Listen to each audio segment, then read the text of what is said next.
সবাইকে আমন্ত্রণ চ্যানেল 24 এর দুপুর একটার খবরে। শুনছিলেন সিলন ফ্যামিলি ব্লেন্ড টি সংবাদ শিরোনাম। আপনাদের সাথে আছি আমি মার্জিয়া শ্রেয়া। কার্যপ্রণালী বিধি অনুযায়ী সংসদের 3 অধিবেশনের মধ্যে 50টি সংসদীয় স্থায়ী কমিটি গঠনের বাধ্যবাধকতা থাকলেও 2 অধিবেশনের পর গঠিত হয়েছে মাত্র 15টি কমিটি। বিশ্লেষকরা বলছেন এতে শঙ্কা থাকছে মন্ত্রণালয়ের কার্যক্রম তদারকিতে স্থবিরতার। তবে জাতীয় সংসদের চিফ হুইপ জানান তৃতীয় অধিবেশনের শুরুতেই গঠন করা হবে বাকি কমিটি। সাদবিন শফিকের রিপোর্ট। সংসদের সাধারণ নির্বাচনের পর বর্তমান সরকার দায়িত্ব নেয়ার পর গেল 12 মার্চ শুরু হয় ত্রয়োদশ জাতীয় সংসদের প্রথম অধিবেশন। আর গেল 15 জুলাই বাজেট অধিবেশনের পর্দা নামার মধ্য দিয়ে শেষ হলো দ্বিতীয় অধিবেশনের আনুষ্ঠানিকতা। সকল বিরোধী দলীয় সংসদ সদস্যকে ধন্যবাদ জানাতে চাই। গণ অভ্যুত্থান পরবর্তী নতুন সংসদ নিয়ে মানুষের মধ্যে আগ্রহ ছিল বেশ। তবে দুটি অধিবেশনে আকাঙ্ক্ষার বাস্তবায়ন কতটা হলো? সংসদের চিফ হুইপ বলছেন গণতান্ত্রিক পরিবেশ তৈরিতে ত্রুটি রাখেনি সরকারি দল। গণতান্ত্রিক পরিবেশটা তৈরি করা আমরা আপ্রাণ চেষ্টা করেছি। প্রত্যাশা তো এখানে কোনো শেষ নেই।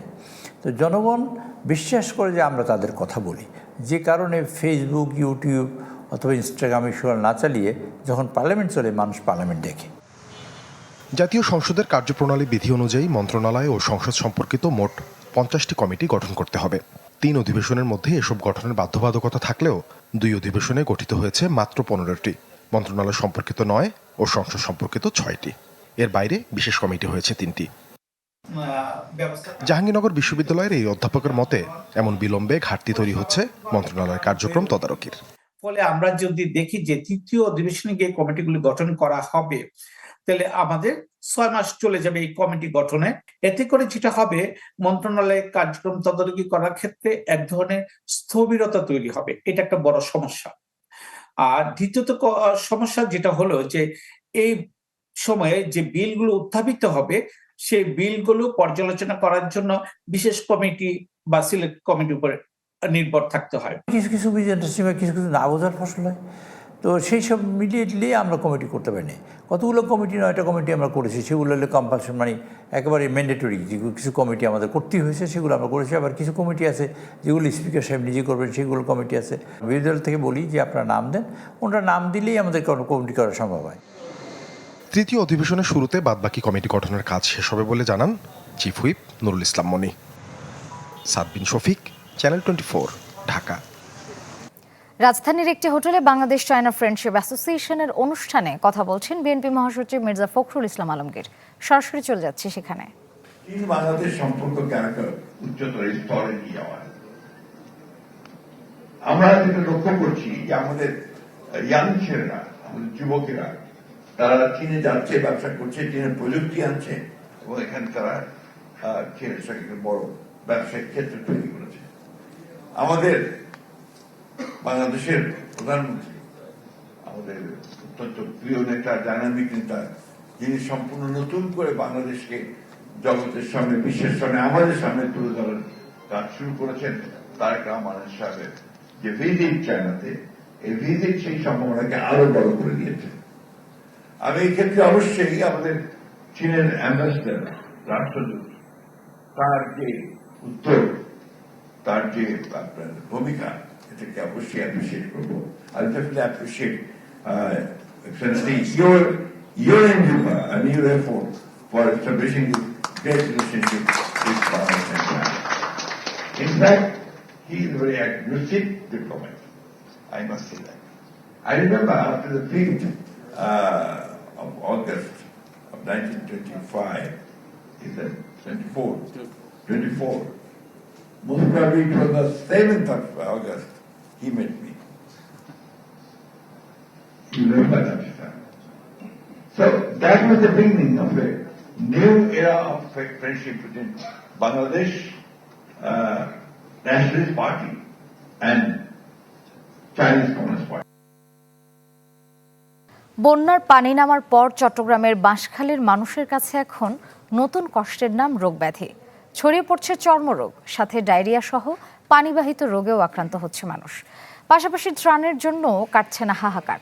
সব হারানো মানুষের সামনে এখন প্রশ্ন, কবে ফিরবেন স্বাভাবিক জীবনে? রনি দত্তের রিপোর্ট, ছবি তুলেছেন আবু জাহেদ। বাঁশখালী সরল ইউনিয়নের 8ম শ্রেণীর শিক্ষার্থী আবু হানিফ গেল কয়েকদিন ধরে পায়ে দেখা দেয় চুলকানি, তাই চিকিৎসা নিতে আসেন স্বেচ্ছাসেবী একটি সংগঠনের মেডিকেল ক্যাম্পে। মাদ্রাসা শিক্ষার্থী রোহানেরও একই অবস্থা। গেল এক সপ্তাহ ধরে পায়ে চর্মরোগে ভুগছে সে। আমাদের এখানে বন্যা হয়েছিল, সেদিন থেকে কাজ করছিলাম বাইরে, সেখান থেকে হয়েছে। কেবল তারাই নয়, বন্যার পানি কমার পর উপকূলীয় এলাকাটিতে চর্মরোগ, কলেরা, ডায়রিয়া সহ পানিবাহিত নানা রোগে আক্রান্ত হচ্ছে অনেকেই। অনেক পানিবাহিত রোগ পাচ্ছি, বিশেষ করে এই স্কিন ডিজিজগুলোই বেশি পাচ্ছি, কিছু পেশেন্ট পাচ্ছি। বন্যার কারণে দেখা যাচ্ছে যে চর্মরোগের বিষয়টা বেড়ে গেছে, অনেকের কলেরিয়া, ডায়রিয়া হচ্ছে। উপজেলার প্রত্যন্ত এই জনপদে সবচেয়ে বেশি ক্ষতিগ্রস্ত হয় ঘরবাড়ি ও ফসলি জমি। এলাকার মাদ্রাসা শিক্ষক নাসির উদ্দিন, বন্যায় ভেঙে যায় তার বসতঘর। একই অবস্থা কৃষক আশরাফ আলীর ঘরটিও। অনেকটা ঝুঁকি নিয়ে ঘরে থাকছেন তারা। এগুলো নিয়ে এখন আমার অনেক টেনশন আছে, আমার পরিবার পরিজন সহ। এরা রাত্রে আমরা ঘরে ঘুমাইতে ডর লাগে।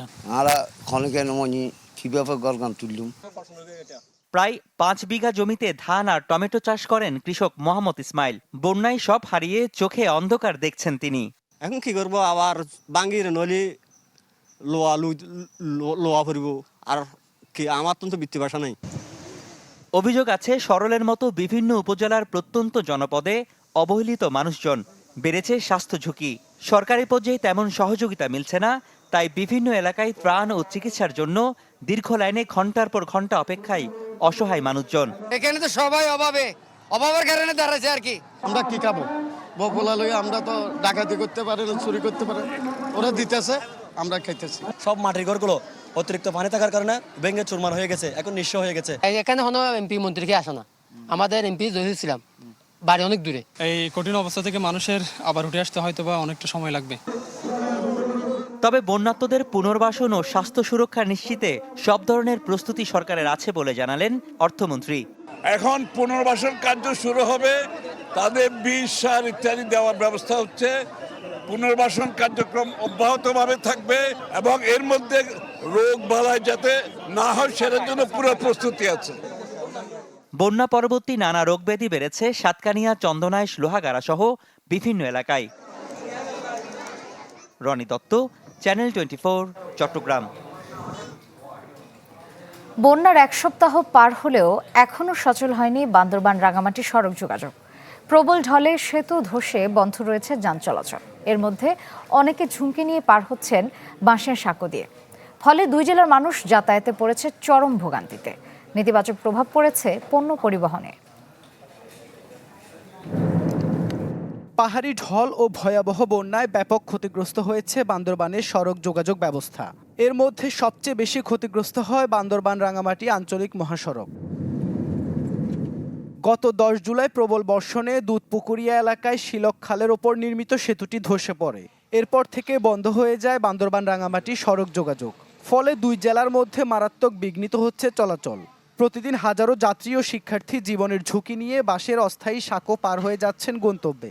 স্কুলে যাওয়ার জন্য আসি, কিন্তু রাস্তা ব্রিজ অবস্থা কারণে আমরা কষ্ট করে কিন্তু পার হয়ে যাচ্ছি।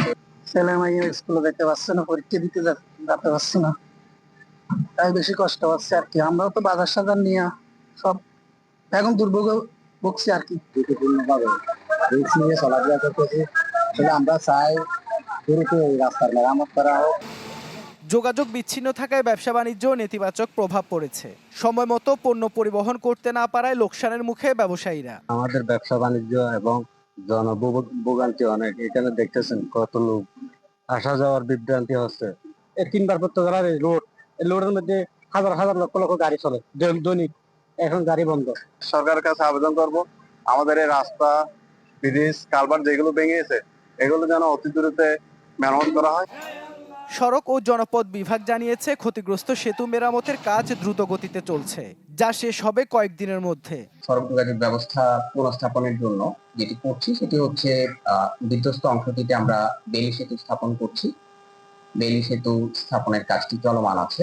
আমরা আশা করছি আগামী 1 সপ্তাহ নাগাদ এই আমাদের সকল কার্যক্রম শেষ করে সড়কটি যান চলাচল এবং জনগণের জন্য খুলে দেয়। শুধু বান্দরবান রাঙামাটি সড়ক নয়, বন্যায় ক্ষতিগ্রস্ত হয়েছে জেলার আরও বেশ কয়েকটি রাস্তা, যাতে ব্যাহত হচ্ছে যোগাযোগ। Desk report, channel 24।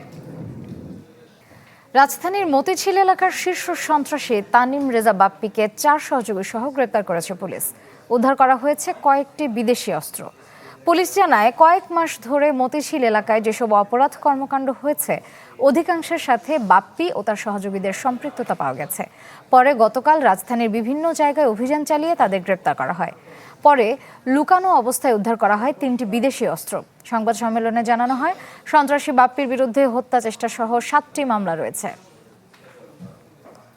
কুষ্টিয়ার খোকসায় আধিপত্য বিস্তারের দ্বন্দ্বে 2জনকে কুপিয়ে হত্যা করা হয়েছে। আহত হয়েছেন আরও একজন। গেল রাত 1টার দিকে খোকসার ওসমানপুরে এ ঘটনা ঘটে। পুলিশ জানায়, স্থানীয় সামিরুল গ্রুপের কয়েকজন অস্ত্রধারী সন্ত্রাসী দেবীনগরের কয়েকজনের উপর অতর্কিত হামলা চালায়। ধারালো অস্ত্রের আঘাতে মারাত্মক আহত হয় 3 জন। তাদের উদ্ধার করে হাসপাতালে নেওয়া হলে ফারুক ও আব্দুল শেখ নামে 2 জনের মৃত্যু হয়। আহত আরেকজনের চিকিৎসা চলছে। সিলেটে হাম উপসর্গে গেল 24 ঘন্টায় আরও 3 শিশুর মৃত্যু হয়েছে। সকালে বিষয়টি নিশ্চিত করেছে বিভাগীয় স্বাস্থ্য অধিদপ্তর। Sylhet MAG Osmani medical college ও শামসুদ্দিন আহমদ হাসপাতালে চিকিৎসাধীন অবস্থায় মারা যায় শিশু কামরুল, কৃষ্ণা ও নিহাদ। তাদের সবার বয়স 10 মাসের নিচে। এ নিয়ে সিলেট বিভাগে মৃতের সংখ্যা বেড়ে দাঁড়িয়েছে 99 জনে। এদিকে বর্তমানে সিলেট বিভাগের বিভিন্ন হাসপাতালে হামের উপসর্গ নিয়ে চিকিৎসাধীন রয়েছেন মোট 297 রোগী। আন্তর্জাতিক প্রসঙ্গ, যুক্তরাষ্ট্র ইরান সংঘাত আরও তীব্র হচ্ছে। টানা 7ম রাতে ইরানে বিমান হামলা চালানো হয়েছে। দেশটির ইয়াজদ, লার, আহভাজ, সিরিক, বুশেহর, বন্দর আব্বাস এবং কেশম দ্বীপে বিস্ফোরণের খবর পাওয়া গেছে। স্থানীয়রা জানিয়েছেন, আগের রাতগুলোর তুলনায় এবারের হামলার তীব্রতা ছিল বেশি। হরমুজগান প্রদেশে হামলায় অন্তত 3 জন নিহত এবং 8 জন আহত হয়েছেন। সেখানে 2টি সেতু ও একটি টানেল লক্ষ্য করে হামলা চালানো হয়। এদিকে ইরানের সামরিক বাহিনী জানিয়েছে, তারা কুয়েত ও জর্ডানে যুক্তরাষ্ট্রের সামরিক স্থাপনা লক্ষ্য করে ড্রোন ও ক্ষেপণাস্ত্র হামলা চালিয়েছে।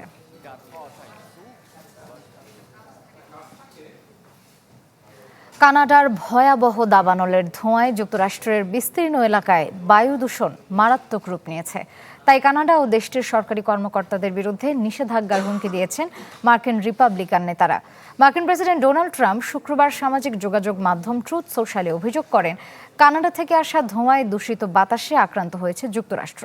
জানান, এ বিষয়ে কানাডার প্রধানমন্ত্রী মার্ক কার্নির সঙ্গে কথা বলবেন তিনি। এই দূষণের খরচ কানাডার উপর আরোপিত শুল্কের সঙ্গে যোগ করার হুঁশিয়ারিও দেন ট্রাম্প। এর আগে ওহাইও, মিশিগানের বেশ কয়েকজনও রিপাবলিকান সিনেটরও ক্ষোভ প্রকাশ করেন। তারা অভিযোগ করেন, বন ব্যবস্থাপনা, আগুন নিয়ন্ত্রণে প্রয়োজনীয় পদক্ষেপ নেয়নি কানাডা। এই অভিযোগের জবাবে কানাডিয়ান প্রধানমন্ত্রী মার্ক কার্নি বলেছেন, জলবায়ু পরিবর্তনের বিরুদ্ধে লড়াই যুক্তরাষ্ট্র সহ সব দেশের দায়িত্ব। এই ছিল দুপুর 1টার খবরে। বিশ্বের যে কোনো প্রান্ত থেকে সবশেষ খবর জানতে ভিজিট করুন আমাদের ফেসবুক পেজ, ইউটিউব চ্যানেল ও ওয়েবসাইটে। এতক্ষণ যারা সাথে ছিলেন সবাইকে ধন্যবাদ।